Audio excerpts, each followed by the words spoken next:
Welcome to What She Said, the heartbeat of Canadian women's voices, with me, your host, Candace Sampson.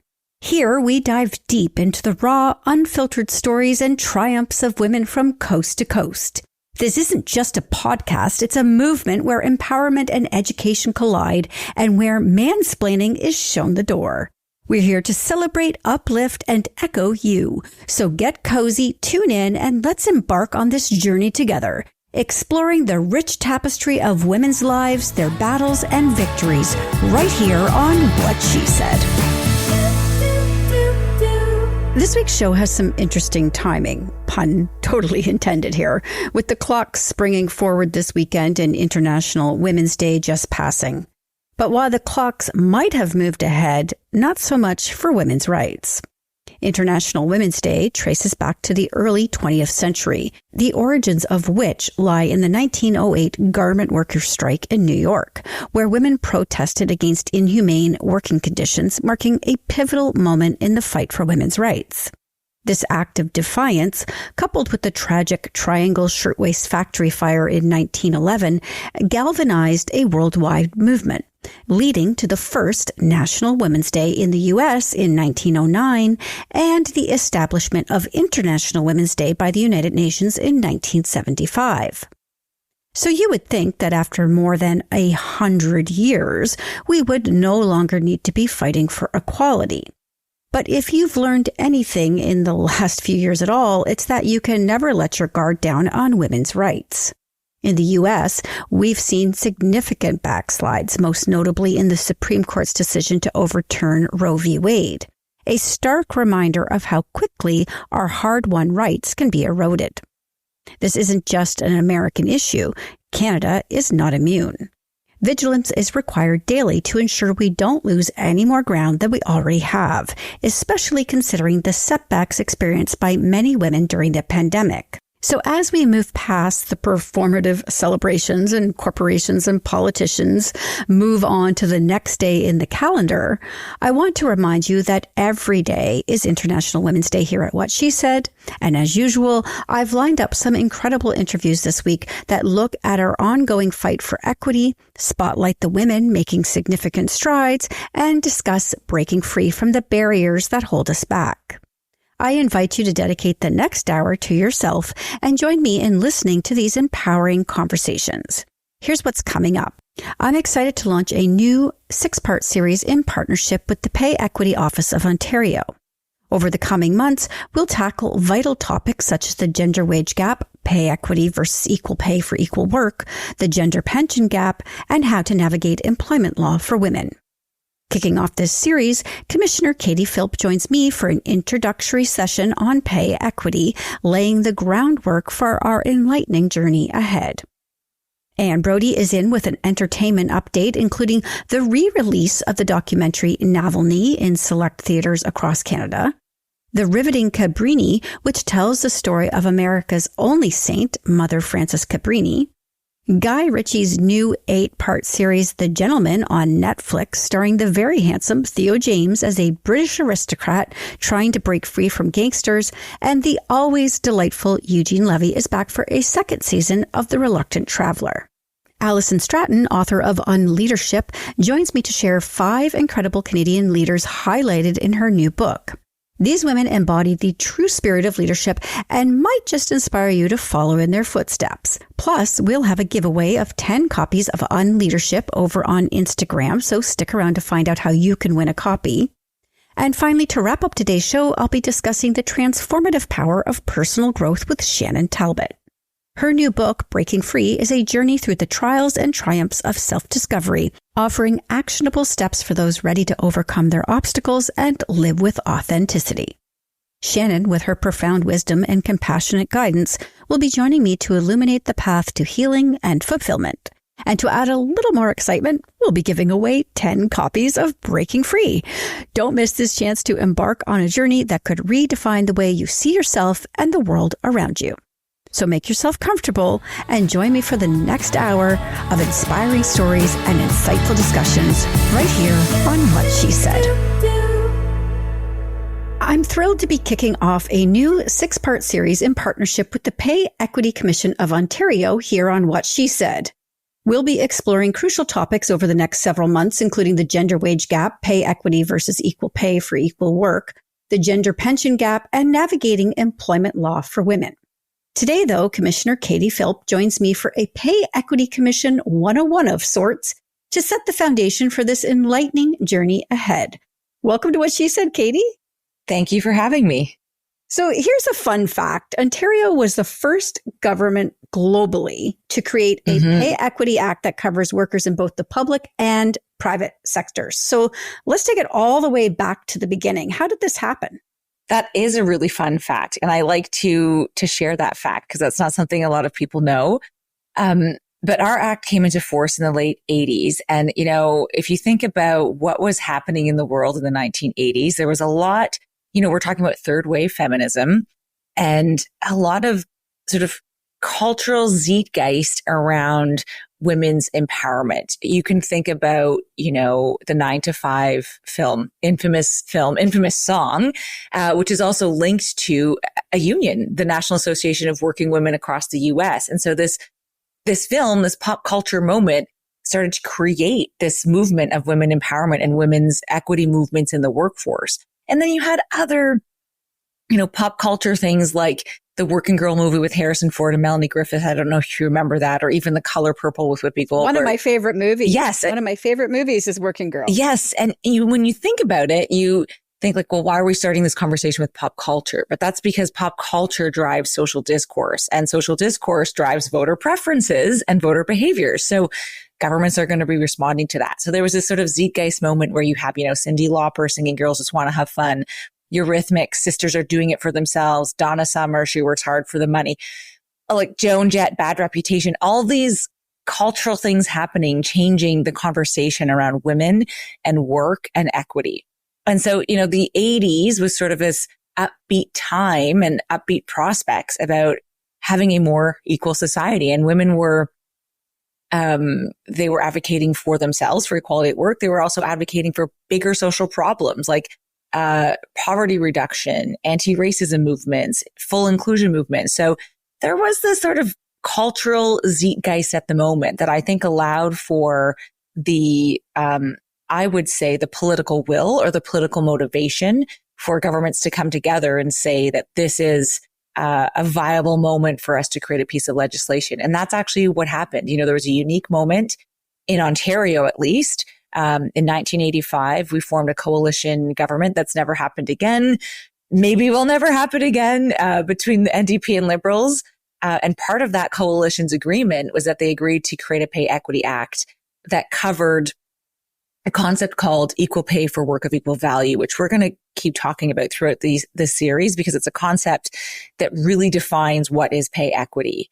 And so they moved really quickly. I mean, this coalition came together June 85. By November 85, they actually published a paper on what pay equity could look like in Ontario. That was November 85. By January 1986, they ran public consultations and then moved very quickly creating the legislation. It was first introduced late 1986. Obviously, when you introduce any piece of legislation of this sort and size, there's going to be debate, revisions, all of that fun stuff.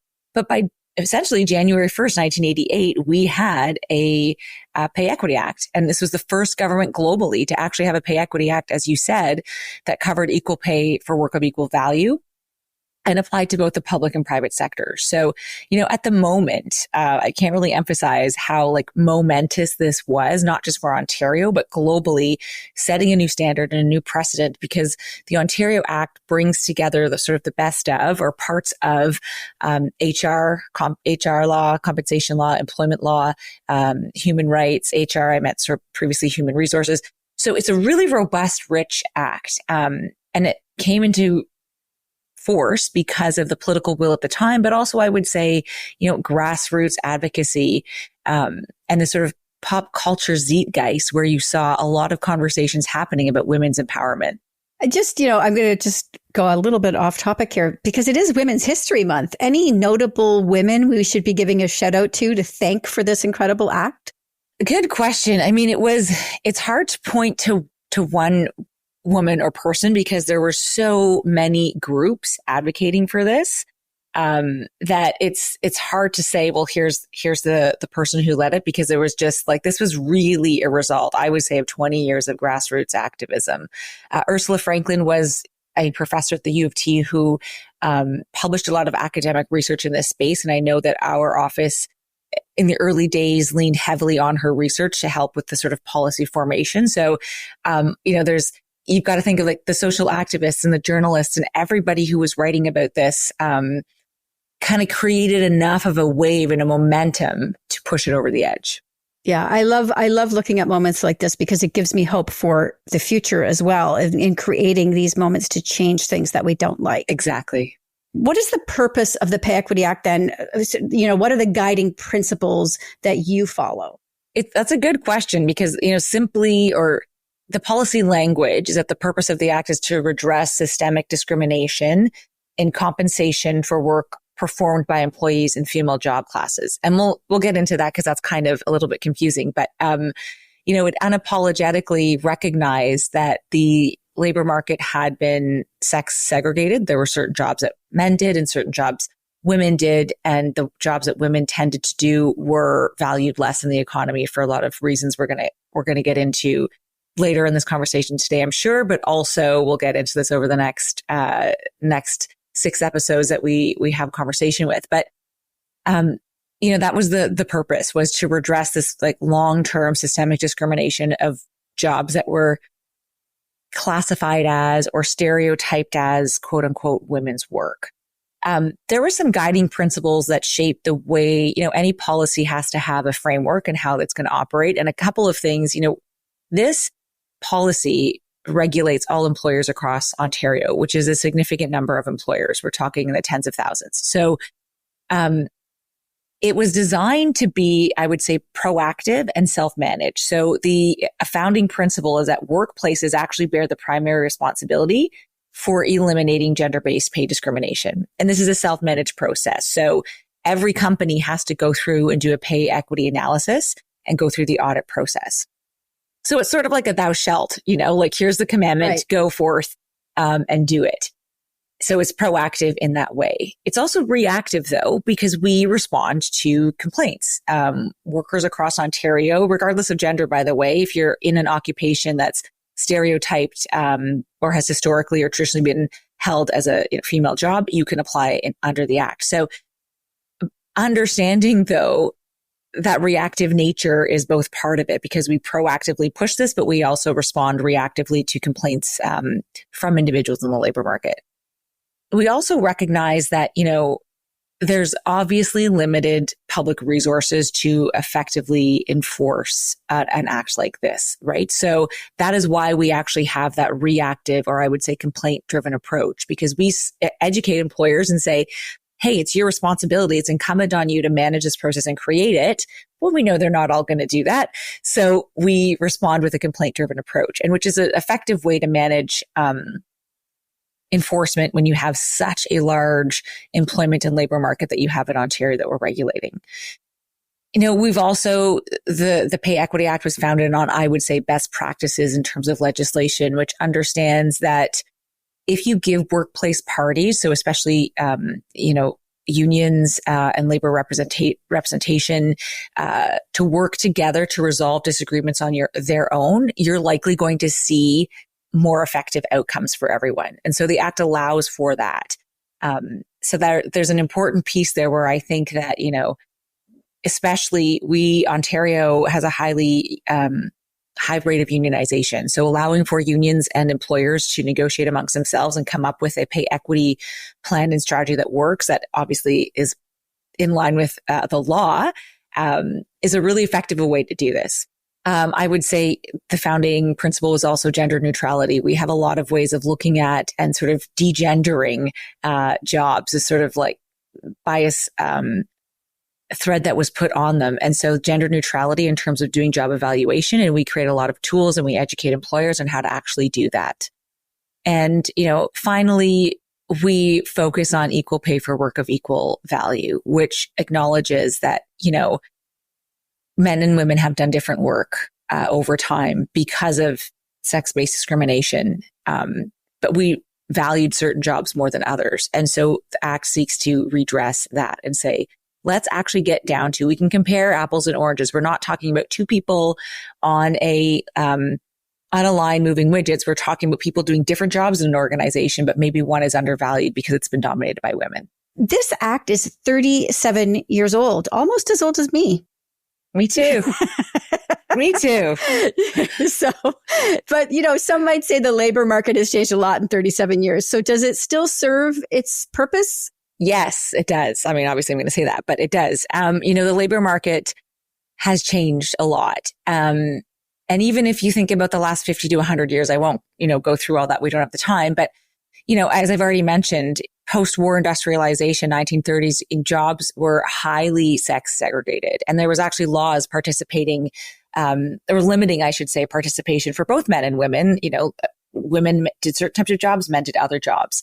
But mostly women were affected by these jobs because there were, laws that limited working hours for women in order to give men more, or to protect, what was understood as the sensibilities of women at the time, or limited sectors they could work in. Or in fact, even in the 1970s in some of the US states and Canada, we had marrying teacher laws that said if you were a teacher and you got married, you had to resign. So, there's legal frameworks that have mostly, first of all, there's legal frameworks that created these sort of inequalities. And yes, most of them are gone.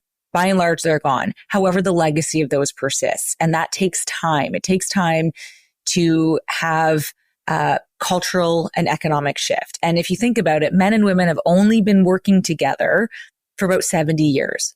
Like that's when the desegregation really started to break down. And so obviously it's going to take time. And we have seen noticeable progress in breaking down segregation, women moving into more male-dominated spheres, men moving into more female-dominated spheres. So as we break down that clustering, that's great, but we're not quite there yet. And so the Act continues to serve that purpose of addressing it. And you touched on this a little bit, but, I think it's really important to sort of drive this point home. It's not the Pay Equity Commission is not just for women. Right. No, it's not. It's for every employee. Yeah. So you serve, and especially, I think, non-binary workers, people who identify as trans. I know that trans people in particular have a really hard time finding employment. So you help these people as well, right? The Act applies to every worker. What we look at is the gender of a job class. So as I said, because of the kind of highly sex segregated labor market that was created with the advent of the Industrial Revolution and the paid labor market, jobs were gendered, male and female. And that's largely because the social discourse in the 19th century, 18th, 19th century was male, female. And that we had this very binary workforce. And that is what persists today. So it's not about the gender of the person, or their gender identity. It's about the gender and gender identity of the job class, or the way that it has been gendered over time. And thankfully, the gender sort of segregation is breaking down, which is good. When we see that disappearing is maybe when the Act starts to be irrelevant, because it means we're starting to reach parity. But at this point, we still have predominantly the lingering of the predominantly male and female job classes. And I hope we never get to a day where we, see the creation of non-binary or trans job classes, because that means we have failed as a society and as a labor market. Because that would mean that certain individuals are clustered into certain jobs based on their gender identity. And so we don't see that happening right now. We still see the persistence of predominantly male and female gender job classes. And so anybody can apply. We've had men apply. We've had non-binary individuals apply. We've seen the whole spectrum of personal identities apply. But what matters in the process is how the job class has been gendered. We look at current incumbency. We look at the historical incumbency of that job class. And then, of course, the stereotype, how it is viewed in society. And we use that as our basis. So absolutely, the Act can serve all working Ontarians. Kadie, you are always sharing great information on the website, but you also, there's ways for people to get in touch with you there. Can you share best places for people to find you and to follow along with what you are sharing on social media? We are very active. We have a strong LinkedIn community. So I think people can look up Pay Equity Office of Ontario on LinkedIn and join us and follow us. We share a lot of information there. We have a great podcast series. If your listeners want to learn more, leveltheplayingfield.ca. And of course, payequity.on.gov.ca is a great spot to get all our information. All right. Incredible. I'm going to put that all these links in the blog post when this goes live on whatshesaidtalk.com. And we will see you next month. Excellent. Thank you.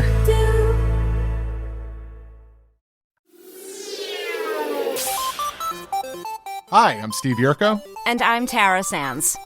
Now available from Maji Media is our new podcast, 4Kids Flashback.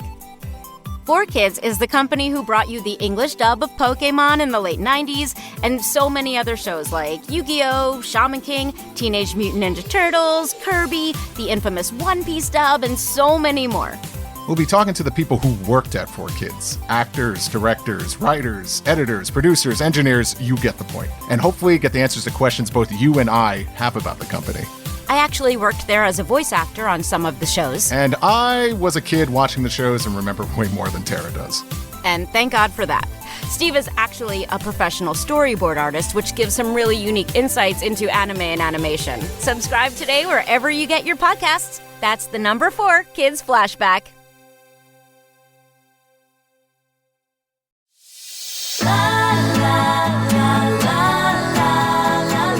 It's time for Saturday Night at the Movies with Anne Brodie, and we're kicking off with a kind of heavy documentary this week about Navalny. Yes. Well, Cineplex has decided to re-release the Oscar-winning documentary made by Canadian filmmaker Daniel Rohr in theaters, select theaters.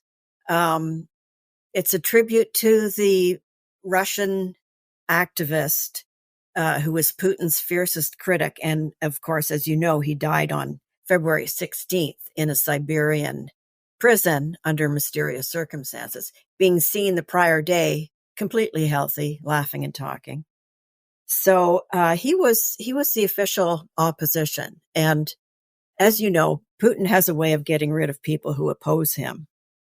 He'd already been poisoned in 2020 and he recovered in Germany, and he worked with Bellingcat, which is a tremendous website, and CNN to make the documentary, which we can now see again. And I think it's important just to know what drove him and why he decided to make that fateful decision to go back to Russia. Yeah, he's an incredibly brave man. And I have to tell you, I think Putin should be shaking in his boots with his wife, because Julia Navalny has been coming out recently since her husband's death and has been quite outspoken.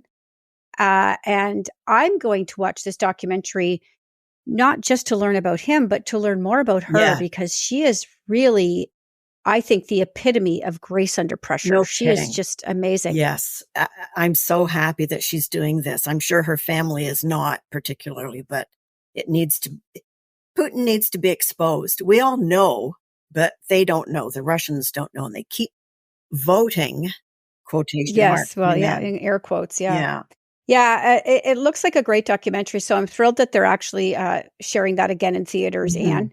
The next one we have looked really good to me. This is fascinating. Cabrini. Tell me about this. You know, it is good. When I said, oh, this is about America's only saint, I thought, well, you know, it might be a bit of a propaganda thing, but it's not. It's a very straightforward film from Alejandro Monteverdi, and it concerns an Italian nun, Mother Francesca Cabrini, who moved to New York in 1899, and she was horrified by the number of orphan children running around the streets with nowhere to go, no education, no prospects, no one looking after them.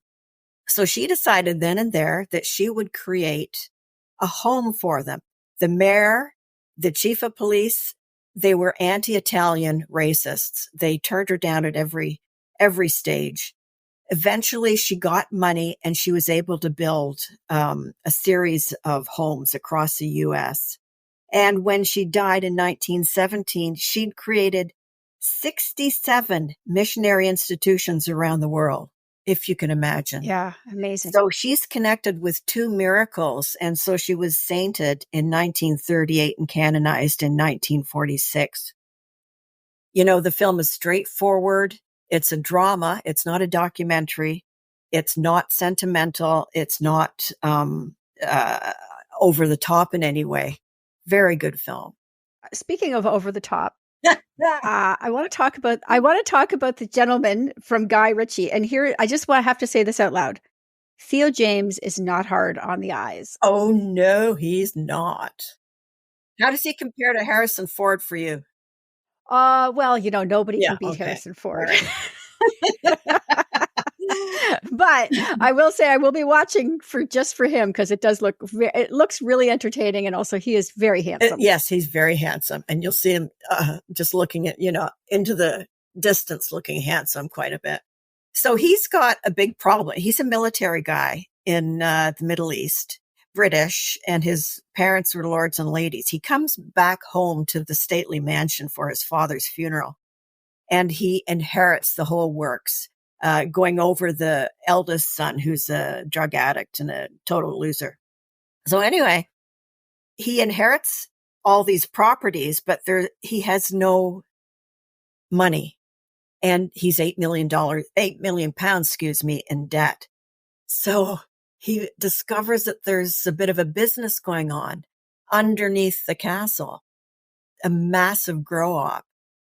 And it's run by very colorful characters, including Vinnie Jones, who's just a tremendous English bad guy thug actor, and the same with Harry Winstone.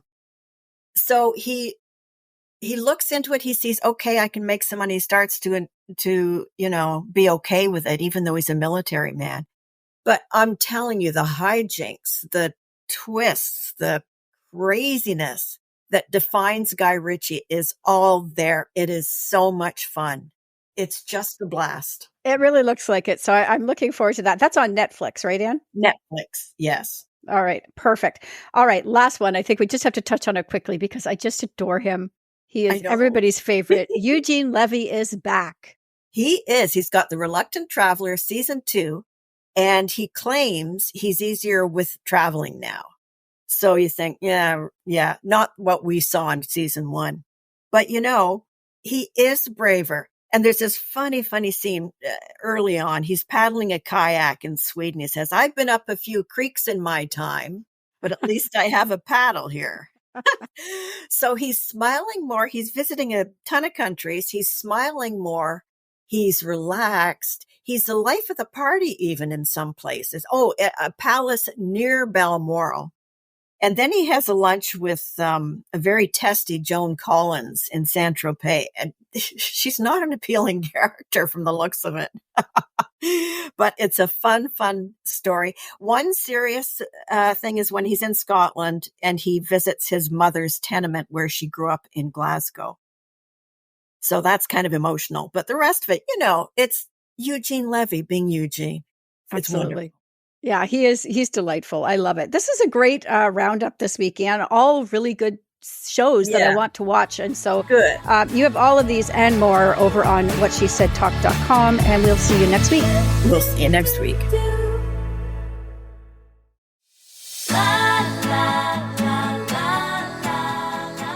I'm happy to be welcoming back Allison Stratten, the brilliant co-author of Unleadership, Make Building Relationships Your Business. Allison, along with her dynamic partner in life and work, Scott Stratten, has been navigating the seas of business in our ever-turbulent age of disruption with a compass firmly set on the true north of relationships in marketing, sales, and branding.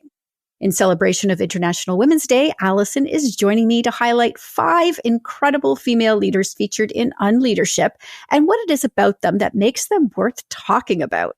Allison, welcome back to the show.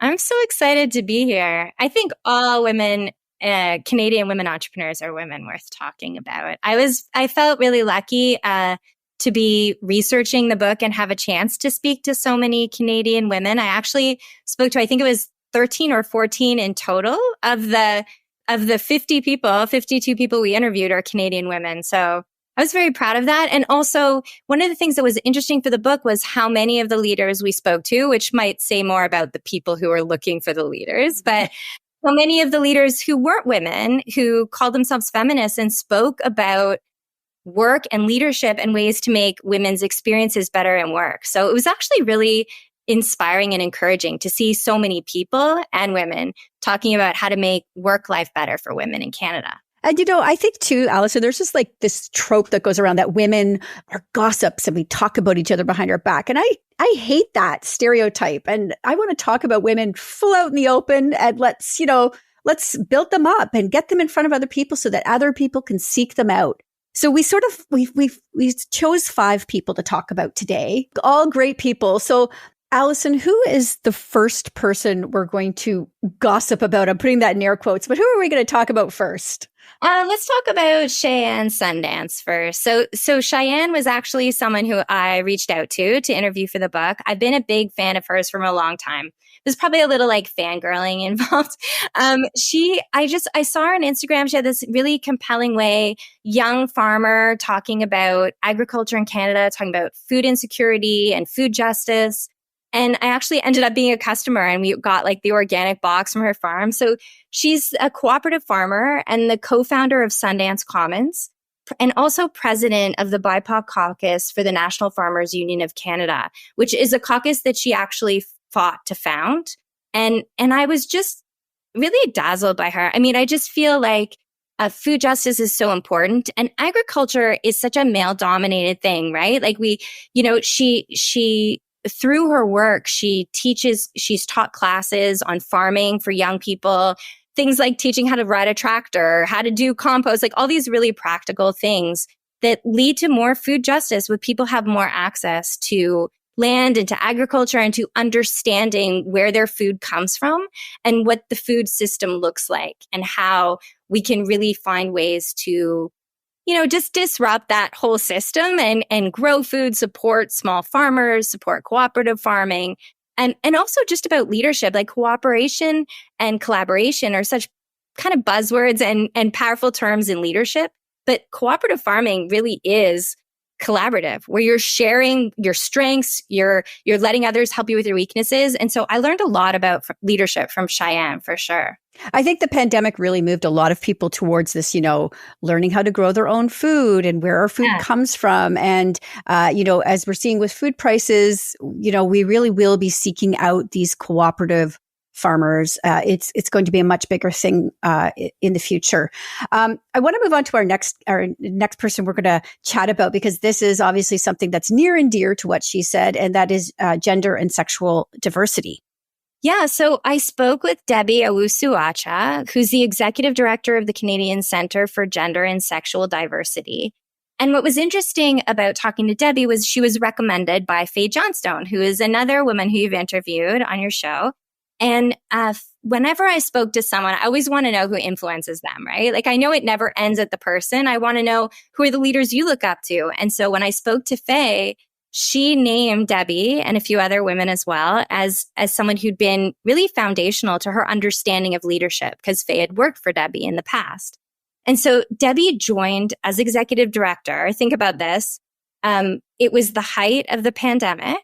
So imagine starting a new job at the height of the pandemic, and she was only 28.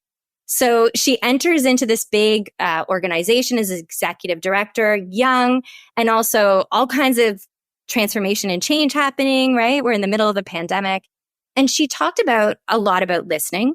So she talked a lot about going in and listening to everyone. She talked a lot about making space, making room for voices, making opportunities for people, for younger leaders to be able to engage with their community in meaningful ways. This meaningful engagement was sort of a theme that kept coming up over and over, that leadership really looks for ways not only to just sort of like blast out connections like AI, or like kind of like automate everything, but to find connections that are meaningful. And that was really an important leadership lesson, I think, from Debbie. Absolutely. Truly inspiring, and obviously a great organization as well. So who are we talking about next? Because I think we're heading into science a little bit. Oh, yeah. Okay. So I spoke with May Deanne Andrade. And May Diane is so she's actually a professor of biological sciences at the University of Toronto in Scarborough. And some of the stuff she shared with me was about building better futures for Black scientists and students at U of T, but also across Canada. She was part of founding TIDE, which is the Toronto Initiative for Diversity and Equity, and also the Canadian Black Scientists Network. So that's across Canada, impacting across Canada. One of the things that May Diane really spoke about was using research. So she knew that there was a problem and she wanted to form an organization, form a connection among Black scientists and really make the world better for future scientists. And so she used this research, used this knowledge that she had to show the university that this was needed, to show the university that here are the steps we can take to make the experience for Black students better at the University of Toronto. And that was one of the key lessons in leadership for me from May Diane, was just about using knowledge and how we can use knowledge as leaders to create great experiences and better experiences for people. There is so much we can learn from these incredible women and leaders. The next person we're gonna chat about, though, I think every girly girl is going to recognize the name of this one, Jen Harper from Cheekbone Beauty. The world seems obsessed with her products right now. What is so funny about getting to speak to Jen is that I don't wear makeup at all. I'm embarrassing. I'm very embarrassing. But my daughter loves Cheekbone. And it was my daughter who first started sending me Jen's stuff on Instagram saying, like, you have to check this out. They're in Sephora. It's a Canadian company. And so I reached out to Jen, and Jen has an incredible story about founding Cheekbone, about it starting with a dream that she had and how she's grown the company. And for me, speaking with Jen, it was really about how she spoke about entrepreneurs being able to shape the kind of company that they want to build. Like, if you're an entrepreneur, you know, like, the best thing, it's not the work hours and it's not always the pay, but you get to have flexibility and you get to shape the work environment, who you work with, and what work looks like. What does it feel like to go into work? And leadership is really about that. It's like a social contract where you say, I'm going to decide what I'm going to decide what it feels like to work here. And what does that mean and how you can shape it? And so she talked about how compassion and humility aren't qualities that we always consider with leadership, but that they should be, which I think is so true. And she also talked about how they're built on 3 pillars. Their Indigenous roots define their views. Their Indigenous roots define their vision and are fundamental to everything they do. Second is environmental sustainability, which is part of being Indigenous.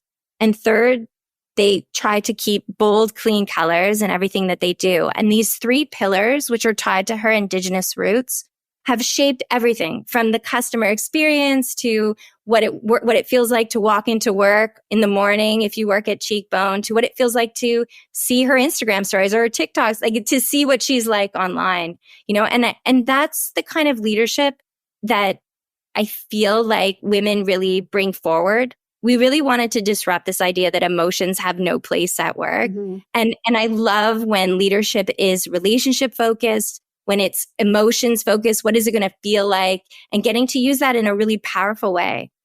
Yeah, I think we're all tired of these big, greedy companies out there. We're exhausted. And so it's nice to see that it's not just cheekbone beauty, it's backbone beauty, because she's standing up for the right things. And she could totally use that little clip if she'd like.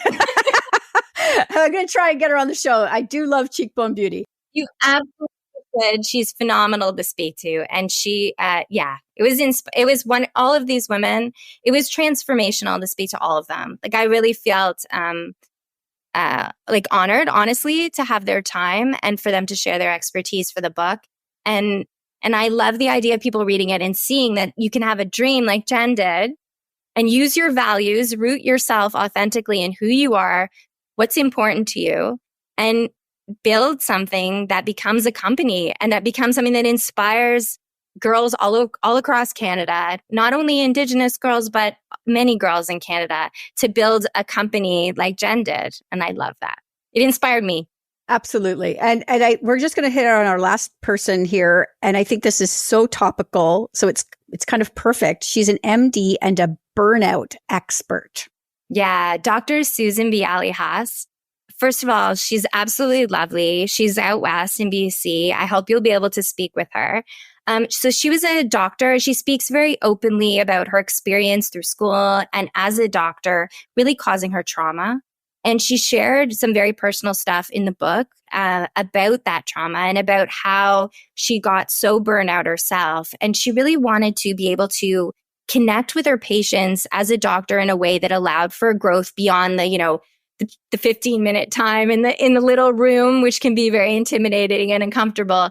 And so she started doing sort of like coaching with people and looking at more a holistic view of health.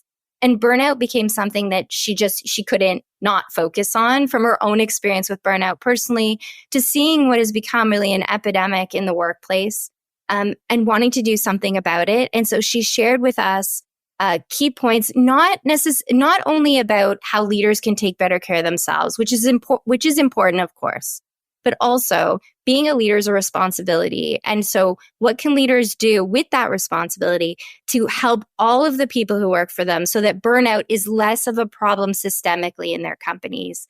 And she shared things like making sure that you have rewards that are the right kind of rewards, like that you're rewarding someone in a way that is meaningful for your employees. So is the reward like a bonus that they want? Or is it, an extra, work event on a Saturday where everyone has to do sports or something or touch like something terrible? So just even meaningful rewards, it seems silly, but it is so important to know the people you work for, that leadership is about relationships. And so she talks about that in the book. And I really think it was actually a chapter that we gave away for free. So I'll share a link with you so that anyone listening can also read the chapter for free. I thought the advice she shared was so valuable that we thought everyone should read it. So I'll share that with you so you can share it with your listeners. And yeah, a great Canadian woman as well, really making changes in the workplace overall in Canada and internationally with her work. So obviously these are just a few of the women highlighted in Unleadership, and you are eager to get this book into the hands of a lot of Canadian women, so we can inspire women across the country to embrace these leadership ideals. So you have 10 copies that we're going to be giving away to listeners. And all they have to do is hop on over to Instagram, find the post on at What She Said Talk Instagram, and what are they going to do, Allison, to win a copy? One of the big things about leadership is it can seem a little bit intimidating, right? Like we talked to all these incredible people. Think about the women just we talked about today. No one thought I should be, everyone's so humble. Like, you sure you want to interview me? And meanwhile, I'm like, please talk to me for 5 minutes, please. So what would be really great is just to hear who is a woman in your life or in your work life, or even someone who you don't know who just inspires you with their work. They don't have to be like some recognized person. They don't have to have a big title. We really need to look for leaders are often uncelebrated. The real leaders who do the work on the ground, who often are women, by the way, tend to be ignored. So celebrate someone in your life whose leadership really inspires you, and we'll send you books. All right. Fantastic. Allison, thank you so much for joining me. And where can they find the book? Actually, if anybody's looking for the book and they want to follow you, where can they do that? Well, the book is now available wherever fine books or ones like ours are sold. But if you go to unleadershipbook.com, you can get more information about the book. You can see all the different people that we interviewed for it, and you can find links to all kinds of booksellers who have it. Indigo has it. Everywhere books are sold. Fantastic. Allison, thank you so much for joining me today. Thank you for having me. And happy International Women's Day to you.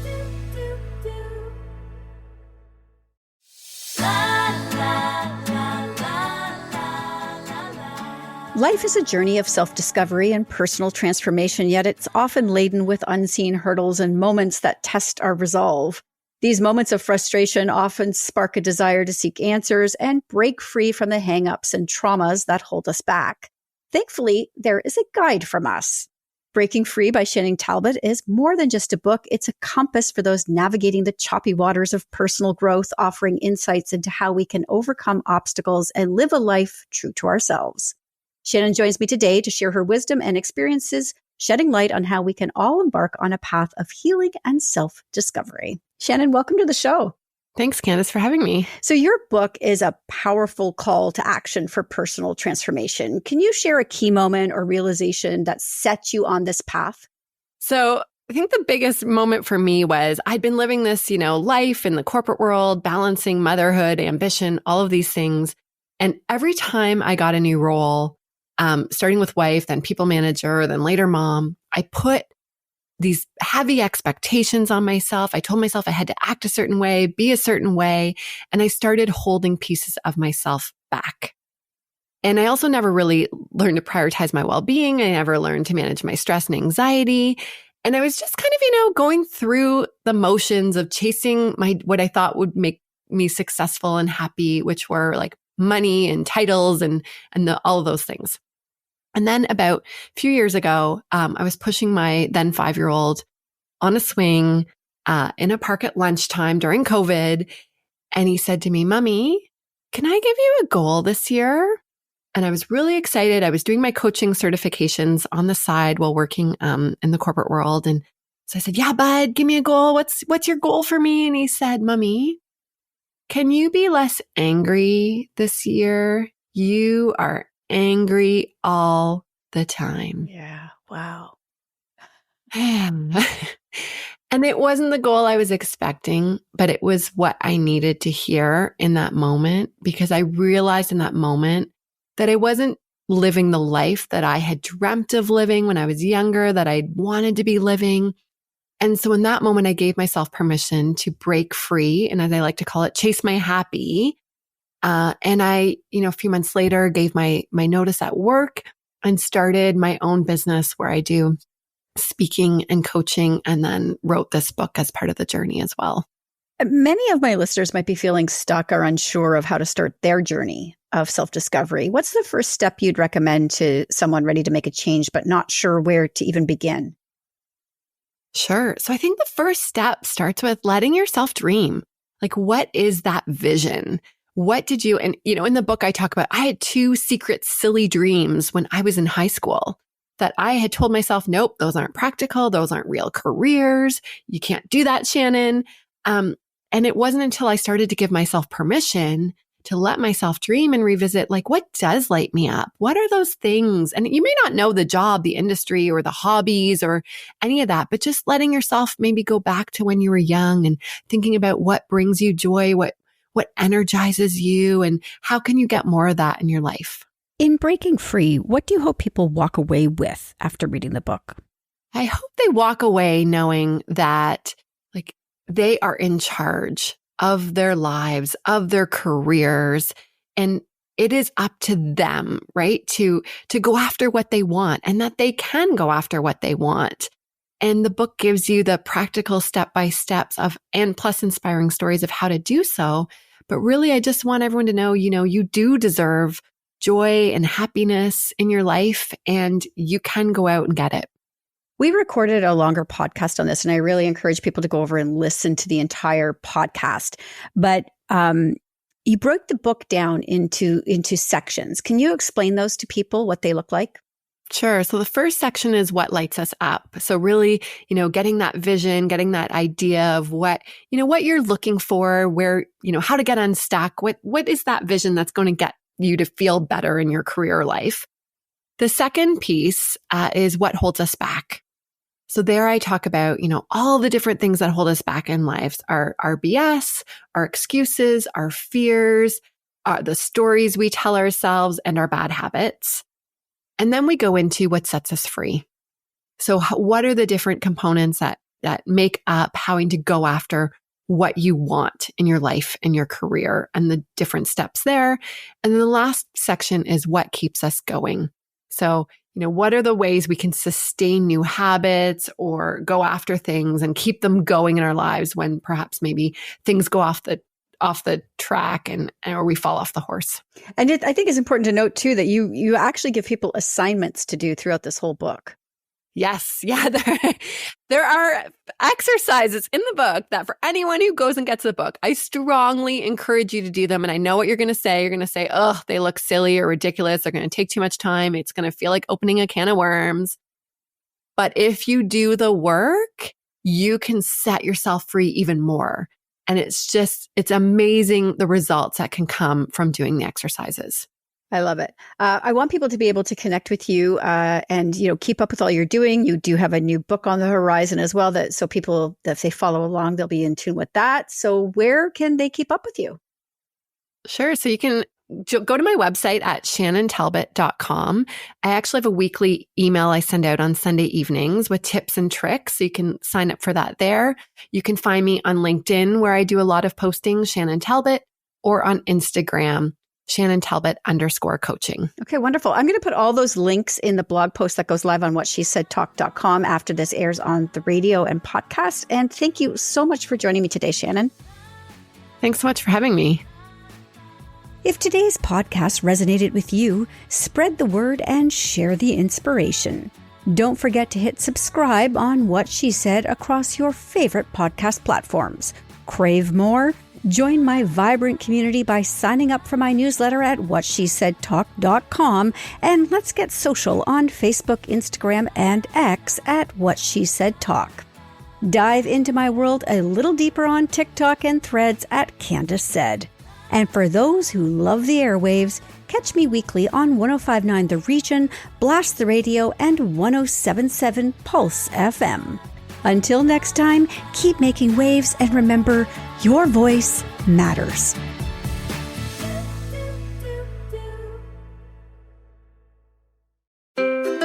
What happens when we play outside? We become healthier, both mentally and physically. We become more creative and more focused. We connect with nature, each other, and ourselves.